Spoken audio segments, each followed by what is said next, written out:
एक्सक्रिकेटर.com blogging website में आपका स्वागत है। हम कूटनीति में इस सप्ताह जो हुआ है उसकी चर्चा करेंगे।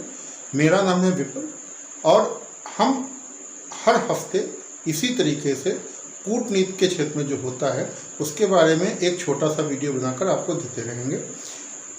मेरा चैनल x_क्रिकेटर नाम से है, कृपया सब्सक्राइब करिए तो इस संबंध में थोड़ा आगे मुझे भी अच्छा लगेगा। तो सबसे पहले बात करते हैं अपने पड़ोसी देश श्रीलंका की। जैसा कि आप जानते हैं, श्रीलंका चाइना के कर्ज के जाल में बुरी तरीके से फंस चुका है। वहाँ पर भुखमरी मची हुई है, पेट्रोल डीजल की किल्लत है, खाने पीने की चीज़ों की सामान की दिक्कत है। परसों राजपक्षा जो वहाँ के राष्ट्रपति हैं, उनके आवास के बाहर प्रदर्शनकारियों ने दंगा किया, उनके आवास को आग लगाने का प्रयास किया। इसके तत्काल बाद श्रीलंका में इमरजेंसी लगा दी गई है। भारत ने एक जिम्मेदार पड़ोसी का अपना दायित्व निभाते हुए श्रीलंका को तुरंत $1 अरब की क्रेडिट लाइन दी है। इसके अलावा 40,000 टन डीजल भारत ने श्रीलंका के लिए भेजा है। दूसरे नंबर पर पाकिस्तान की बात करते हैं, जो हमारा पड़ोसी है। पाकिस्तान के प्रधानमंत्री इमरान खान हैं। इमरान खान सरकार इस समय अस्थिर है और इमरान खान इस्तीफा नहीं दे रहे। इमरान खान पहले ये चाहते थे, चूँकि अल्पमत में है, कि वो राष्ट्र के नाम में एक संबोधन दें और उसके बाद इस्तीफा दे दें, लेकिन वहाँ के जो सेना प्रमुख बाजवा उनसे मिले तो उसके बाद इमरान ने ये विचार मुलतवी कर दिया और उसके बाद उन्होंने राष्ट्र के नाम संबोधन नहीं किया। लेकिन उसके बाद भी इमरान खान अभी इस्तीफा देने के मूड में नहीं है। उन्होंने कुछ साक्षात्कार दिए हैं और कुछ टीवी के नाम संदेश दिया है, जिसमें उन्होंने स्पष्ट तौर पर भारत और अमेरिका को जो पाकिस्तान में इस समय जो हो रहा है उसके लिए जिम्मेदार ठहराया है। हालांकि इसके तत्काल बाद जो वहाँ के सेना प्रमुख बाजवा हैं, उन्होंने इसका खंडन किया है और कहा है कि अमेरिका एक हमारा बहुत अच्छा मित्र है। जबकि वहाँ के जो IB मिनिस्टर हैं फवाद आलम, उन्होंने सीधे सीधे नरेंद्र मोदी का नाम लिया है कि नरेंद्र मोदी पाकिस्तान में अस्थिरता फैलाने पर आमादा है। इमरान खान ने यह भी कहा कि पूरी दुनिया भारतीय पासपोर्ट की इज्जत करती है। हालांकि ये इनका स्टेटमेंट काफ़ी पहले का है, लेकिन ये दोबारा तूल पकड़ रहा है क्योंकि इसमें कुछ इस तरीके के बातें चल रही हैं। एक मज़ेदार बात यह है कि 3-4 दिन पहले ही कि यूक्रेन के राष्ट्रपति जेलेंस्की ने इमरान खान से बात की थी। उसके बाद ये तमाशा शुरू हुआ है। चीन की बात करते हैं तो चीन का एक टनस्की प्रांत है, टनस्की एनुही। वहाँ पर अफगानिस्तान के जितने पड़ोसी देश हैं उनकी एक मीटिंग हुई अफगानिस्तान के संबंध में। इस मीटिंग में चीन, पाकिस्तान, रूस, Iran, Turkmenistan, Tajikistan, Uzbekistan, Kazakhstan, ये सब शामिल हुए। कतर भी शायद शामिल था। उसमें कतर क्यों शामिल था इसके बारे में नहीं बता सकते कुछ। चीन, पाकिस्तान और अफगानिस्तान की एक मीटिंग अलग हुई और चीन और रूस की एक मीटिंग अलग हुई। ये सब टनस्की एनुही प्रांत में ही हुई है 29, 30, 31 में मार्च में। इसके अलावा जब ये मीटिंग समाप्त हुई तो इन सारे देशों के विदेश मंत्रियों को, ये सारी मीटिंगें विदेश मंत्रियों की थी, तो इन सारे विदेश मंत्रियों को वहाँ चीन के राष्ट्रपति शी जिनपिंग ने संबोधित भी किया था। चाइना और यूरोपीय संघ की भी एक अभी समिट हुई थी, ऑनलाइन समिट हुई थी, उसमें भी शी जिनपिंग रहे थे। तो ये चाइना की बात हो गई। इसके अलावा एक महत्वपूर्ण बात यह है कि भारत में नीदरलैंड के NSA आए थे इस संबंध में, क्योंकि भारत के राष्ट्रपति जो हैं वो 4 से 7 अप्रैल को नीदरलैंड की यात्रा पर रहेंगे। वहाँ के राजा ने स्पेशल इन्विटेशन पे भारत को बुलाया है। इसके पहले भारत के राष्ट्रपति तुर्कमेनिस्तान जाएंगे, बल्कि आज तुर्कमेनिस्तान में ही है। आज 2 अप्रैल है, आज की डेट में हमारे रामनाथ कोविंद जी तुर्कमेनिस्तान में ही हैं। इसके बाद 4 तारीख को ये वहीं से नीदरलैंड जाएंगे। इसके अलावा नेपाल की बात करते हैं। नेपाल हमारा पड़ोसी है। नेपाल के प्रधानमंत्री भारत आए थे अभी। आज श्री S जयशंकर जो हमारे विदेश मंत्री हैं, उन्होंने ट्वीट करके बताया है कि भारत और नेपाल के बीच में क्रॉस बॉर्डर ट्रेन चलेंगी। इसके अलावा नेपाल में रुपे कार्ड का प्रयोग शुरू हो जाएगा। ये बहुत बड़ी खबर है भारतीय अर्थव्यवस्था के लिए और भारतीय जो IT टेक्नोलॉजी है उनके लिए बहुत बड़ी खबर है। UN की बात कर लेते हैं, संयुक्त राष्ट्र संघ की। तो संयुक्त राष्ट्र संघ का में भारत ने UNSC में अभी एक मीटिंग हुई थी तो उसमें कहा था कि रूस यूक्रेन युद्ध चलता है तो उसके दरमियान मानवीय सहायता में कोई कमी नहीं रहनी चाहिए। कांगो एक पश्चिम अफ्रीकी देश है, तो कांगो में अभी संयुक्त राष्ट्र संघ का एक हेलीकॉप्टर क्रैश हुआ है 2-3 दिन पहले। उसमें 8 संयुक्त राष्ट्र संघ के कर्मचारी मारे गए हैं। तो संयुक्त राष्ट्र संघ ने कहा है कि इनकी हम जांच करवाएंगे। संयुक्त राष्ट्र संघ ने यह भी कहा कि मानवता के नाम पे सीज फायर करवाने वो मॉस्को जाएंगे, उनके प्रतिनिधिमंडल। अब रूस उनको जाने देगा मॉस्को या नहीं जाने देगा, वो रूस जाएंगे। इजराइल के प्रधानमंत्री भारत आने वाले थे, लेकिन इजराइल के प्रधानमंत्री ने भारत यात्रा अपनी मुलतवी क्या कर दी, पोस्टपोन कर दी, आगे बढ़ा दिया है थोड़ा सा। और उनको बताया गया कि उनके यहाँ के प्रधानमंत्री को उनको कोविड है। लेकिन ये मज़े की बात यह है कि इसी समय लगभग जब से उनकी यात्रा प्रस्तावित थी, उसी समय अचानक बगैर किसी पूर्व सूचना के काफ़ी सारे विदेश मंत्री भारत आए हैं, जबकि इजराइल के प्रधानमंत्री की काफ़ी पहले से तय थी। तो अब इसका जो भी मतलब हो, जबकि इस समय नई दिल्ली में तो जमावड़ा लगा हुआ है विदेशी राजनयिकों का। इजराइल ने यूएन का एक मजाक ये भी उड़ाया है कि अभी एक फ़लस्तीन के संबंध में एक निंदा प्रस्ताव पारित किया गया है और फ़िलिस्तीन में मानव अधिकारों के उल्लंघन की बात की गई है। तो इजराइल ने हंसी उड़ाते हुए कहा है कि इस मानवाधिकार उल्लंघन की जो जाँच की है उसमें क्यूबा, वेनेजुएला और पाकिस्तान। तो अभी हंसने की बात तो है ही, समझ लीजिए।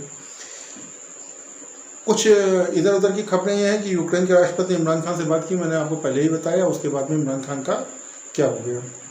ऑस्ट्रेलिया और भारत के बीच में शनिवार आज ही एक ट्रेड फ्री डील हुई, काफ़ी बड़ी डील हुई है। और इस संबंध में इकोनॉमिक्स वाले ज़्यादा बता सकते हैं, मैं इतना ज़्यादा नहीं बता सकता। बड़ी ट्रेड डील हुई है और यूके, इंग्लैंड ने जो है सैंक्शन लगा दी हैं 14 और रूस पे। ये 14 सैंक्शन में रशिया टीवी, रोशियो टीवी और स्पुतनिक उनकी समाचार एजेंसी शामिल है।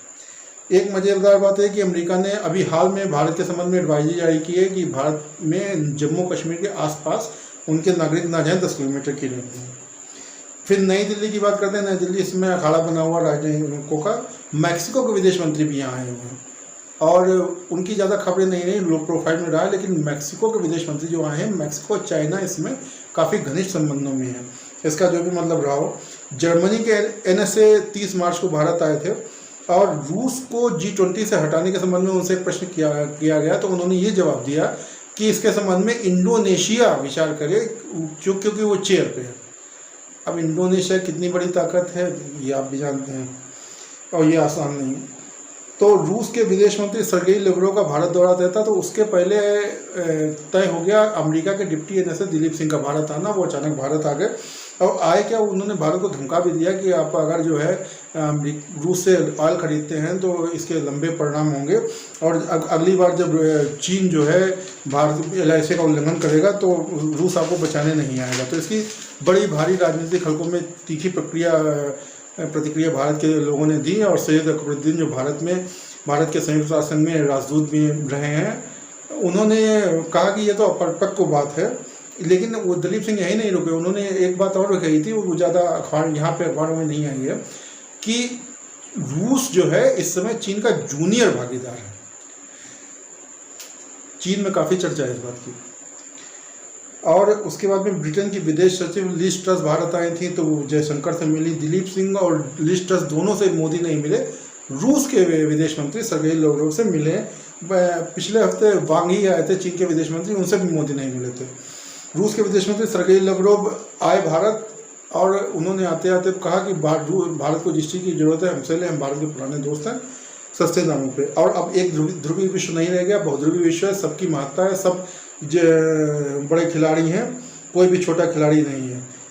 सर्गेई लेवरोव यही नहीं रुके, उन्होंने ये भी कहा कि जर्मनी जो है वो USA का अंधभक्त है और ये यूरोप के लिए खतरा है। उनको प्रधानमंत्री मोदी से मिलने का मौका मिला, ये बड़ी बात है। केवल रूस के विदेश मंत्री से भारत के प्रधानमंत्री मिले हैं। यूक्रेन की बात कर लेते हैं। यूक्रेन के राष्ट्रपति जेलेंस्की ने अपने 2 जनरल बर्खास्त कर दिए हैं। बड़ी खबर है। रूस अगर बर्खास्त करता तो बहुत भारी तमाशा मच जाता कि रूस हारने वाला है।